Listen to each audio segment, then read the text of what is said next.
So I'm celebrating the dog's Easter today because I'm going to Illinois. And I got this idea from my sister-in-law Whitney last year.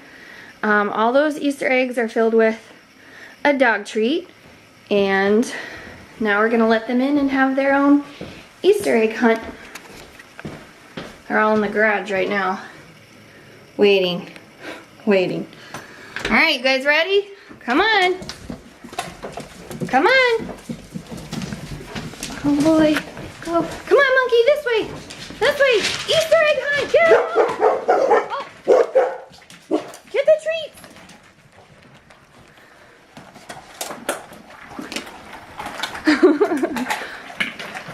See if the little ones. Romeo doesn't know what to do. He wasn't here last year. Romeo, right here, Romeo. Romeo, come here. You bust it open. Yeah, there you go. All right.